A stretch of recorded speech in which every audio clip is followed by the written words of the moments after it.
Muito bem, nós voltamos aqui para tratarmos desse tema tão importante que é a escatologia reformada e vimos na primeira lição algumas características do homem da iniquidade. Estudamos a segunda epístola de Paulo aos Tessalonicenses, capítulo 2, versos do 1 até o 12.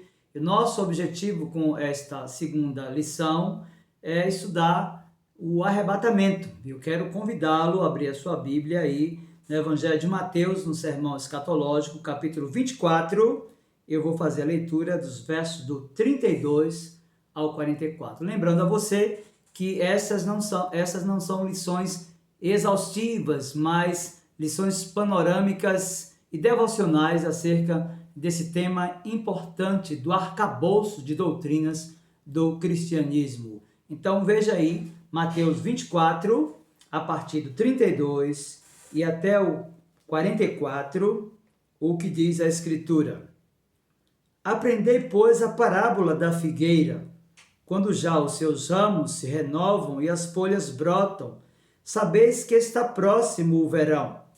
Assim também vós, quando virdes todas essas coisas, sabei que está próximo às portas. Em verdade vos digo, que não passará esta geração sem que tudo isto aconteça. Passará o céu e a terra, porém as minhas palavras não passarão. Mas a respeito daquele dia e hora, ninguém sabe, nem os anjos dos céus, nem o Filho, senão o Pai. Pois assim como foi nos dias de Noé, também será a vinda do Filho do Homem. Porquanto, assim como nos dias anteriores ao dilúvio, comiam e bebiam, casavam e davam-se em casamento até ao dia em que Noé entrou na arca. E não perceberam, senão quando veio o dilúvio e os levou a todos. Assim será também a vinda do Filho do Homem. Então 2 estarão no campo, um será tomado e deixado o outro. 2 estarão trabalhando no moinho, uma será tomada e deixada a outra. Portanto, vigiai, porque não sabeis em que dia vem o vosso Senhor. Mas considerai isto, se o pai de família soubesse a que hora viria o ladrão, vigiaria e não deixaria que fosse arrombada a sua casa. Por isso, ficai também vós apercebidos, porque a hora em que não cuidais, o Filho do Homem virá. Vamos fazer uma oração?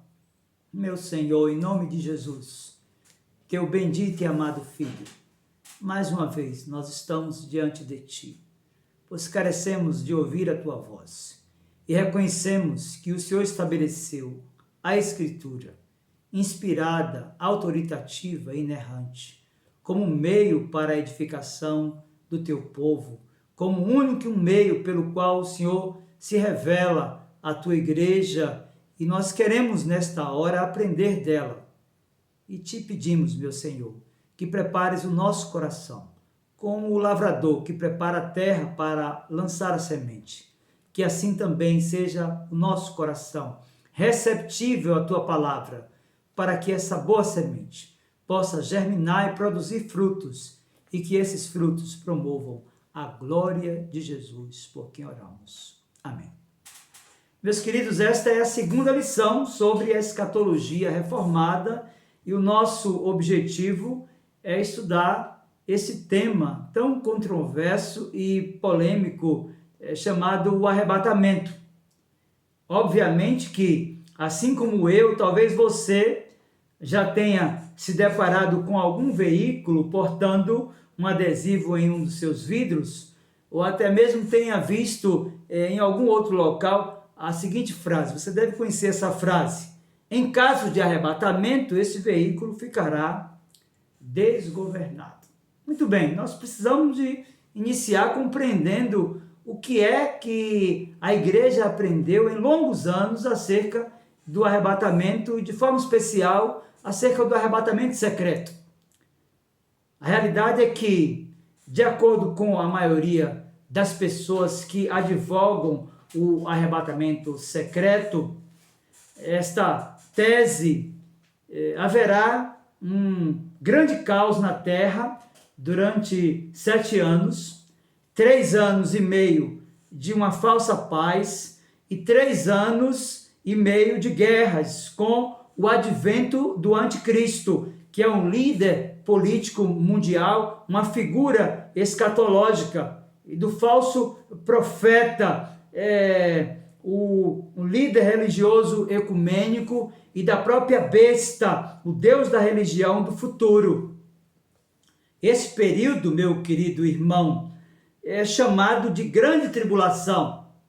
Após os 7 anos, então, Jesus voltará novamente, junto com os salvos, para reinar no nosso planeta durante 1000 anos.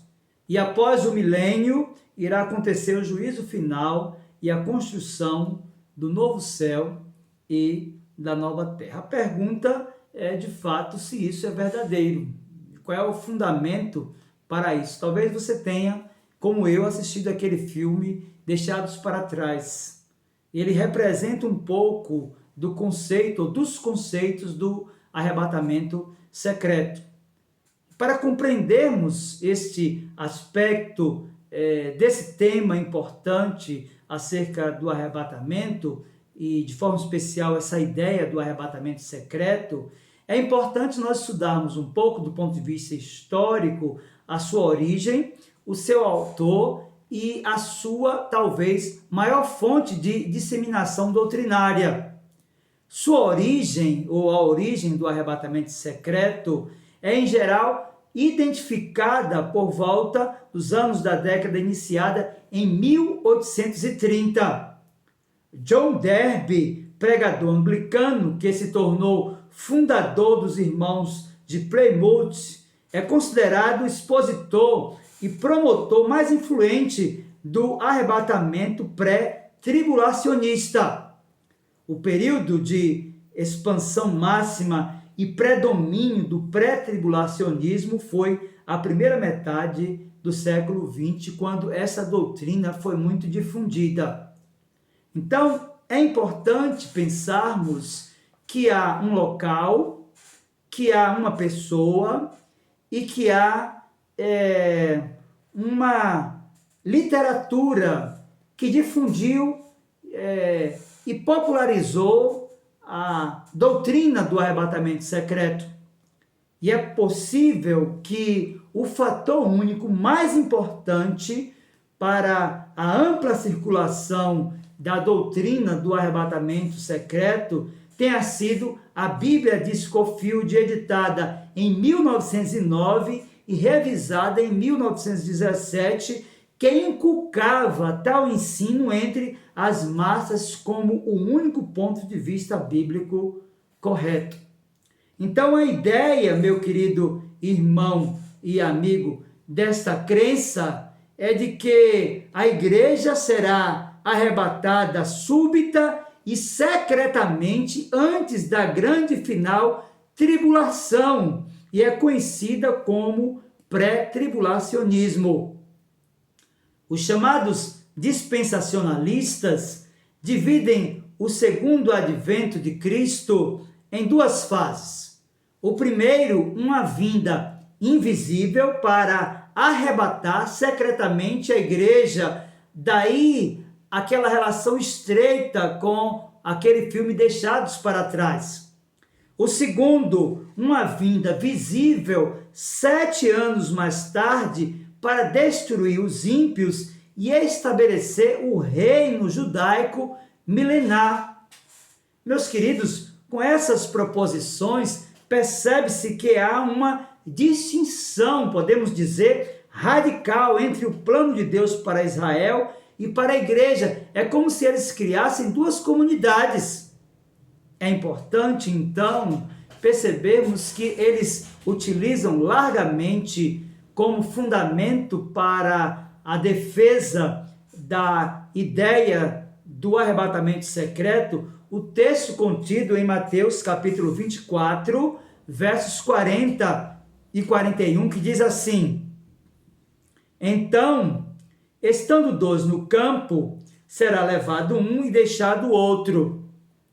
estando duas moendo no moinho, será levada uma e deixada a outra. É geralmente esta passagem que é utilizada para essa ideia de que a igreja será arrebatada secretamente. É geralmente essa passagem da Escritura retirada do sermão escatológico que, utilizada de forma particular e isolada, tem servido para convencer pessoas desavisadas e que não conhecem o valor daquilo que nós conhecemos como analogia da Escritura. Para se provar uma doutrina, é necessário comparar textos com textos. É à luz de outras passagens que uma passagem vai ganhando visibilidade e vai sendo confirmada como fundamento de uma doutrina. Então, para compreendermos que, de fato, esta ideia de que o arrebatamento secreto não tem fundamento na boa teologia, nós precisamos de utilizar da analogia da Escritura, que é compararmos passagens bíblicas com outras passagens, para compreender que, de fato, o Senhor Jesus não voltará mais de uma vez. Há um dia marcado e um encontro da igreja com o seu Senhor e o seu Salvador. E Paulo, escrevendo aos Tessalonicenses, no capítulo 4, verso 16 e 17, primeira carta, ele ratificou essa informação. Veja, 1 de Paulo aos Tessalonicenses, capítulo 4, verso 16 e 17, refutando a ideia do arrebatamento secreto, a Bíblia diz assim: portanto, o Senhor mesmo, dada a sua palavra de ordem, ouvida a voz do arcanjo e ressoada a trombeta de Deus, descerá dos céus, e os mortos em Cristo ressuscitarão primeiro. Depois nós, os que estivermos vivos, o que ficarmos, seremos arrebatados juntamente com eles, entre nuvens, para o encontro do Senhor nos ares, e assim estaremos para sempre com o Senhor. O apóstolo utiliza uma palavra grega para encontro que é apantesis. E a ideia aqui tem sentido técnico, e no mundo helenístico, em relação àquilo que Paulo desejou, está relacionada à visita de dignitários às cidades onde o visitante seria formalmente encontrado pelos cidadãos, ou uma delegação deles que teria saído da cidade para esse propósito. É importante pensarmos, meu querido irmão e amigo, dentro daquilo que Paulo escreve aos Tessalonicenses, capítulo 4, versos 16 e 17, que ele está tratando de um único encontro que se dará na parousia, quando o Senhor Jesus voltar. Então é importante aprender que todos os crentes, os ressurretos, e juntamente com os transformados, subirão para o encontro do Senhor nos ares. A palavra de ordem, a voz e a trombeta que nós encontramos no verso 16, dão-nos a nítida impressão de que o arrebatamento será um acontecimento público e não secreto. Perceba na própria leitura da passagem de 1 Tessalonicenses capítulo 4, versos 16 e 17, que Paulo está falando de um evento universal e não há absolutamente nada de secreto nisso. É importante, então, meu querido irmão, nós percebemos, à luz de outras passagens da Escritura, que ela vai definir um dia apenas quando Cristo voltará. Se você abrir a sua Bíblia no livro de Atos dos Apóstolos, capítulo 17, verso 31, você vai perceber que Lucas tratou desse tema. Atos 17, 31 diz: porquanto estabeleceu um dia em que há de julgar o mundo com justiça, por meio de um varão que destinou e acreditou diante de todos ressuscitando dentre os mortos. Então perceba que Paulo fala de um dia. Se você abrir a sua Bíblia, lá na Epístola de Judas, versículo 6, você vai perceber que esta pequena epístola vai tratar também sobre o juízo do grande dia, e a coisa é muito definida porque o próprio artigo é definido. Judas, versículo 6 diz: e a anjos, os que não guardaram o seu estado original, mas abandonaram o seu próprio domicílio, ele tem guardado sob trevas, em algemas eternas, para o juízo do grande dia. Então perceba que, à luz da analogia da Escritura, quando nós comparamos algumas passagens a outras passagens, essa ideia do arrebatamento secreto, ela vai se diluindo. Se você abrir a Escritura agora, na segunda epístola de Pedro, capítulo 2, verso 4, você vai perceber que ele trata sobre o dia do juízo com um artigo definido.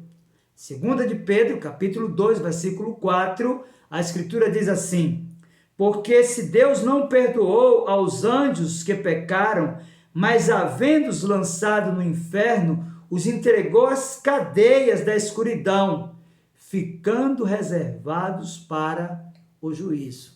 Meus queridos, a Escritura está encharcada de referências que vão testemunhar que de fato haverá um dia. Cristo não voltará secretamente.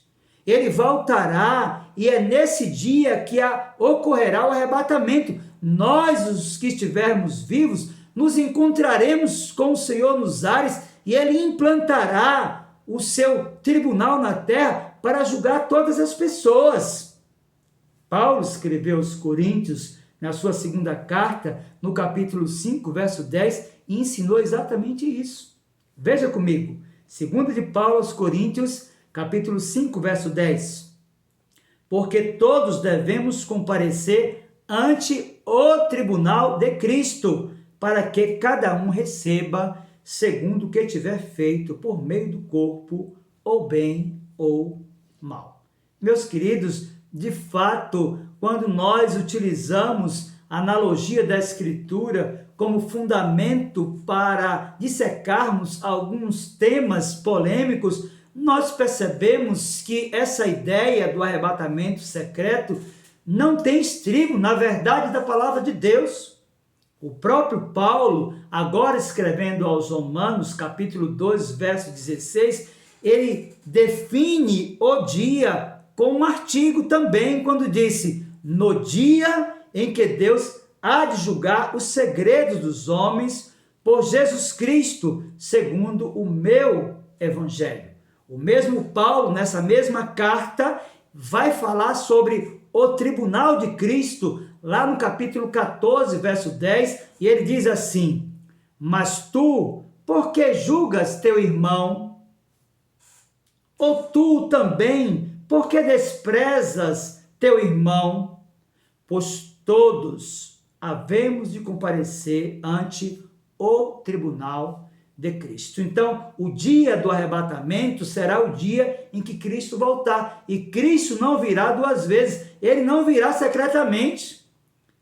A sua vinda, a parousia ou segunda vinda, será um evento universal. A Escritura diz que todo olho verá e toda língua confessará que Jesus Cristo é o Senhor, para a glória de Deus Pai. Se você continuar folheando a Escritura, você vai ver o quanto isso é verdadeiro. As palavras do Senhor Jesus, registradas por Mateus no capítulo 12, verso 36, também nos chamam a atenção acerca disso. Veja, Mateus 12, 36. Mas eu vos digo que de toda palavra ociosa que os homens disserem, hão de dar contas no dia do juízo. Meus queridos, de fato, a Bíblia está encharcada de referências de que haverá apenas uma segunda vinda gloriosa. Cristo não virá secretamente coisa nenhuma. Se você foi influenciado pelo filme Deixados para Trás, saiba que aquilo não corresponde ao ensino da Escritura, sobretudo quando nós tratamos da escatologia segundo a Reforma. Se você que é calvinista ou presbiteriano, abrir a confissão de fé lá no capítulo 33, seção 1ª, você vai ver que a nossa confessionalidade também vai tratar acerca do dia do juízo final. Veja, confissão de fé, capítulo 33, primeira seção diz: Deus já determinou um dia em que, segundo a justiça, há de julgar o mundo por Jesus Cristo, a quem foram pelo Pai entregues o poder e o juízo. Diz a confissão: nesse dia não somente serão julgados os anjos apóstatas, mas também todas as pessoas que tiverem vivido sobre a terra comparecerão ante o tribunal de Cristo, a fim de darem conta dos seus pensamentos, palavras e obras, e receberem o galardão segundo o que tiverem feito, bom ou mal, estando no corpo. Então, diante de tudo o que vimos até aqui, o que podemos aprender como ensino para a nossa vida acerca do arrebatamento da igreja? A primeira lição, que carece de fundamentação, os comentários de nota de rodapé da Bíblia de Scofield, que ensina a doutrina do arrebatamento secreto. Então, se você tem essa Bíblia, despreze as notas de rodapé, use apenas o texto sacro inspirado. Segundo, que é o ensino dispensacionalista de duas vindas de Cristo, sendo uma invisível e outra visível, não pode ser provado nem à luz da teologia bíblica, nem à luz da teologia sistemática, bem como à luz da nossa própria confissão de fé. Sendo assim, meu querido irmão, como igreja herdeira da teologia reformada, necessitamos proclamar o ensino acerca da iminente segunda e única vinda do Senhor Jesus Cristo e aquele encontro glorioso com Ele, pois a Escritura nos diz, está registrado lá em Apocalipse capítulo 22, versículo 20, aquele que dá testemunho destas coisas diz: certamente venho sem demora. Amém. Vem, Senhor Jesus. Eu quero orar por você e com você nesta hora. Curva a sua fronte e ore comigo. Meu Senhor, em nome do Senhor Jesus, nós te louvamos, bendizemos o teu nome, porque sabemos que olhos estão sendo aclarados agora, que pessoas iludidas pelo ensino de Scofield e do arrebatamento secreto têm os seus olhos desvendados e podem perceber, segundo o ensino da Escritura, que Cristo voltará naquele dia em que estabelecerá o seu tribunal para, como justo juiz, julgar todas as pessoas. Prepare-nos, pois, Senhor, para aquele dia, para que estejamos prontos para adentrar aos portais da eternidade feliz. Que a tua palavra seja guardada em nosso coração, pois nós oramos no nome do Senhor Jesus. Amém. Que Deus, pois, lhe abençoe, meu querido irmão, em nome do Senhor Jesus.